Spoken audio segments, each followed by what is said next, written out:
ज्ञानम ज्ञेयम परिज्ञाता त्रिविधा कर्म चोदना कर्णम कर्म कर्तेति त्रिविधा कर्म संग्रह। अहंकार किसे कहते हैं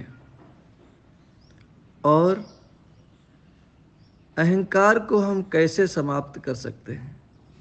मनुष्य के भीतर यदि अहंकार की लिप्तता रहती है तो ज्ञाता, ज्ञान और ज्ञेय से उसमें कर्म प्रेरणा रहती है, अर्थात कर्म करने की प्रवृत्ति होती है। और मनुष्य किस प्रकार से यहाँ वहाँ घूमता रहता है, मैं ये करूँगा तो मुझे ये फल मिलेगा, मैं ये करूँगा तो मुझे ये फल मिलेगा। और कर्म प्रेरणा होने से कर्ता, करण और कर्म, इन सभी से कर्म संग्रह होता है। और जब कर्म संग्रह होता है तो क्या क्या संग्रहित होता है? पाप कर्म भी संग्रहित होता है और पुण्य कर्म भी संग्रहित होता है। ऐसे तो हम कहते हैं कि अच्छे कर्म करने से अच्छा फल है और बुरे कर्म करने से बुरा फल है, और बात सही है। पर दोनों, शुभ कर्म और अशुभ कर्म, दोनों ही बंधन प्रदाता है। तो जैसे ही हमारे अंदर अहंकार का जन्म होता है, हम कर्म के द्वारा अपने आप को सोने के या लोहे के पिंजरे में बांध लेते हैं और उसी में जन्म और मृत्यु के बंधन में हमेशा बंधे रहते हैं। जब ईश्वर की कृपा से, गुरु कृपा से, संत कृपा से हमें ज्ञान की प्राप्ति होती है, तभी हम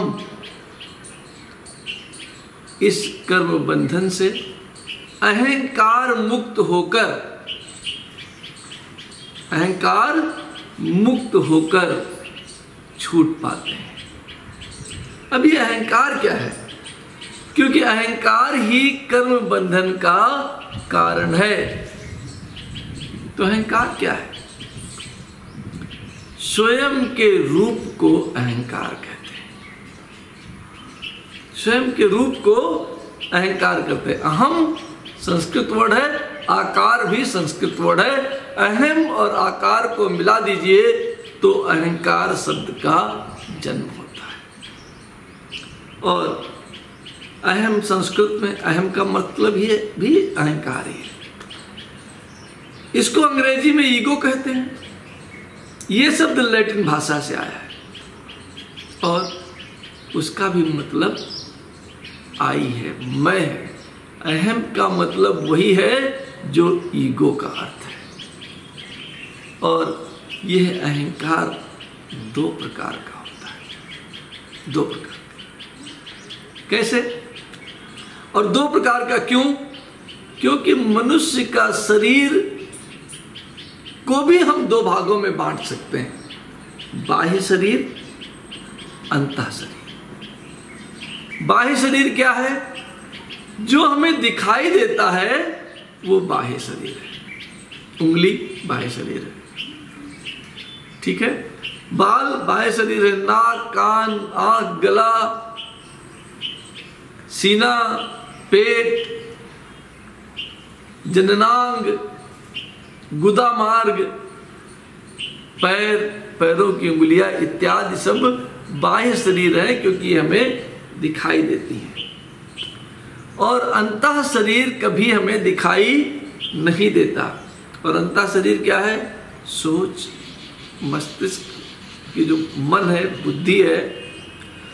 तो स्थूल तत्व जो है वो बाह्य शरीर का निर्माण करते हैं, और दिव्य तत्व जो है वो अंतः शरीर का निर्माण करते हैं। जैसा मैंने कहा, अहंकार का अर्थ है स्वयं का रूप। अहंकार का अर्थ है स्वयं का रूप। तो जिस चीज को आपने स्वयं का रूप समझ रखा है, उस प्रकार का आपको अहंकार प्राप्त हो जाएगा।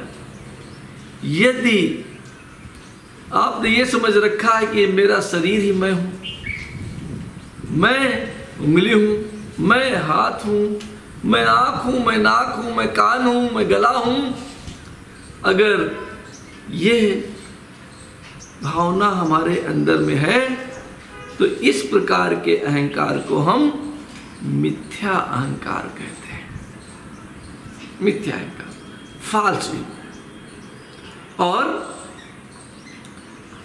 जब हम ये तो समझ लेते हैं कि मैं शरीर नहीं हूं, तो वहां से भी समस्या खत्म नहीं होती। पर आध्यात्मिकता की शुरुआत वहां से होती है। और वो क्या है? मैं शरीर तो नहीं हूं, फिर क्या हूं? मैं चित्त हूं, मैं मन हूं, मैं बुद्धि हूं, मैं अहम हूं। जब ये भावना आपके अंदर जागृत हो जाती है तो आप शरीर से तो अलग हो जाते हैं, पर अपने आप को जीव रूप में समझते हैं कि आप जीव हैं, आप विचार हैं, आप सोच हैं। जब आप अपने आप को जीव रूप में समझने लगते हैं तो उस प्रकार के अहंकार को शाश्वत अहंकार कहते हैं।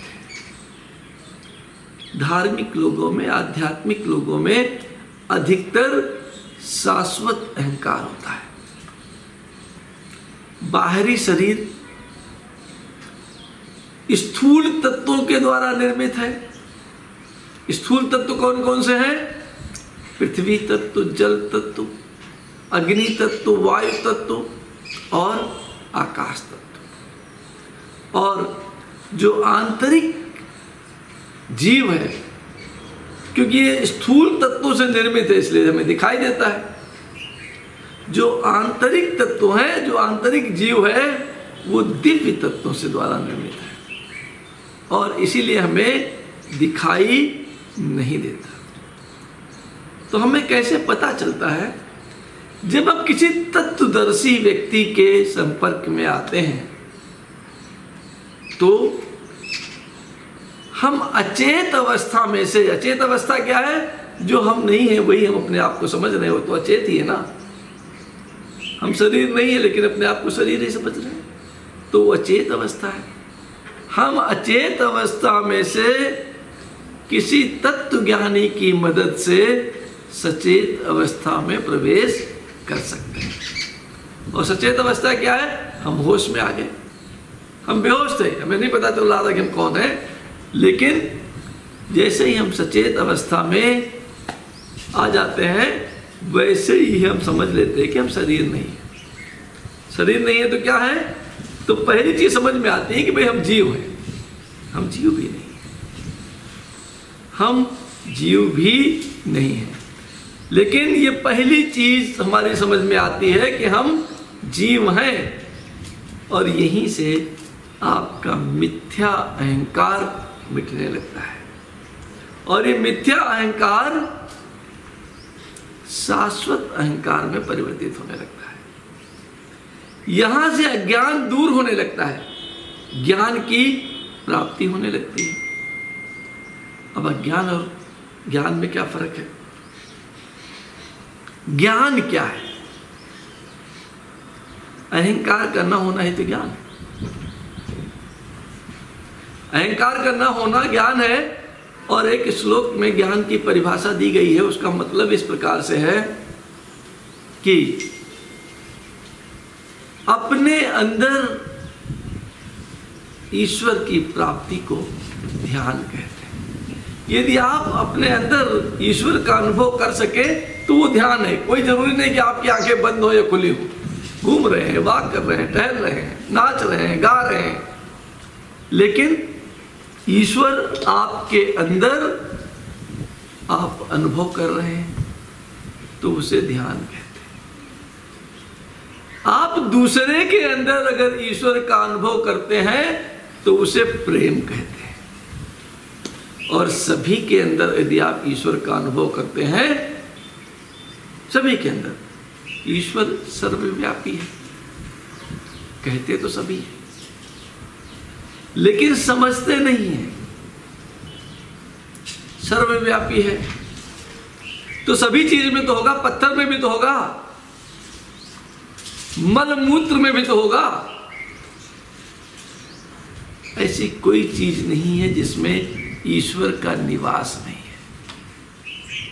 और जब यह समझ आने लगता है कि सब जगह सर्वव्यापी, सभी में ईश्वर है, तो क्या हमारा और आपका कोई दुश्मनी हो सकती है? जब मेरे में भी ईश्वर और आप में भी ईश्वर, तो हम शत्रु तो हो ही नहीं सकते। समस्त शत्रुता संसार की समाप्त हो जाती है। उस अवस्था को ज्ञान की अवस्था कहते हैं, जब हम प्रत्येक अच्छी और प्रत्येक बुरी चीज में ईश्वर का अनुभव करने लगते हैं। और जब ईश्वर का अनुभव करने लगते हैं तो क्या कोई चीज बुरी रह सकती है? फिर कोई चीज आपके दिमाग में बुरी नहीं रहती। तो इस ज्ञान की प्राप्ति से, और ये ज्ञान प्राप्त कहां से होगा? बाजार में तो मिलता नहीं, कहां से प्राप्त होगा? तत्वज्ञानी गुरु की शरण में बैठने से। तत्वज्ञानी गुरु के पास बैठने से आपको इस ज्ञान की प्राप्ति हो सकती है। और तब आपका ज्ञान दूर होने लगता है। और फिर क्या समझ में आता है कि स्थूल शरीर तो जड़ स्वरूप है, जीव भी जड़ स्वरूप ही है। तो जीव में चेतना कहां से आती है? जीव में चेतना परम आत्मा से आती है। और जब पूर्ण चेतन परमात्मा आंशिक चेतन आत्मा को जड़ रूपी जीव से संतुलित कर देता है तो जीव में भी चेतना आ जाती है और शरीर में भी चेतना आ जाती है। इसमें अहंकार की कोई बात ही नहीं। इस जड़ और चेतन के संयोग को ही हम सृष्टि कहते हैं। क्या कहते हैं? सृष्टि कहते हैं।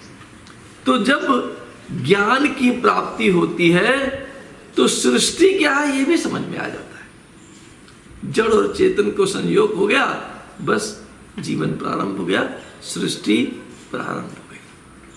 और ईश्वर की शक्तियां भी तो दो ही हैं। ईश्वर के पास एक नहीं दो शक्ति हैं। एक शक्ति को अपरा कहते हैं और दूसरी शक्ति को परा कहते हैं। अपरा शक्ति कौन सी है? जो जड़ है, शरीर अपरा है, आत्मा परा है। जब शरीर और आत्मा का संयोग होगा तो संपूर्ण सृष्टि का संचालन, संपूर्ण शरीर का संचालन स्वतः होता रहता है। इसमें हम ये समझ लें कि हम कर रहे हैं, वो अहंकार है। हम समझ लें कि हमारे पास बड़ा ज्ञान आ गया है, मस्तिष्क तो चलता ही नहीं है। जब शरीर पैदा होता है तो उसमें मस्तिष्क विद्यमान रहता है लेकिन कार्यरत नहीं रहता। जब पहली सांस आप लेते हैं तो चेतना शरीर में आती है ये चेतना ही परमात्मा का अंश है। और जब चेतना आती है उसके बाद ही आपका दिमाग कार्यरत होता है, और तब ये मन कार्यरत ही रहता है हमेशा। मन के दो स्वामी हैं, इच्छाएं और जीव, सांस। दो स्वामी हैं, इन्हीं दो के द्वारा मन को आप कंट्रोल कर सकते हैं। इन्हीं दो के द्वारा मन पे नियंत्रण रखा जा सकता है, और मन के नियंत्रण के द्वारा ही अहंकार से दूर रहा जा सकता है। आशा है कि हम सब अहंकार से दूर रह करके अपने आप को ईश्वर में विलीन कर ज्ञान प्राप्ति के लिए प्रयास करेंगे। धन्यवाद, आभार।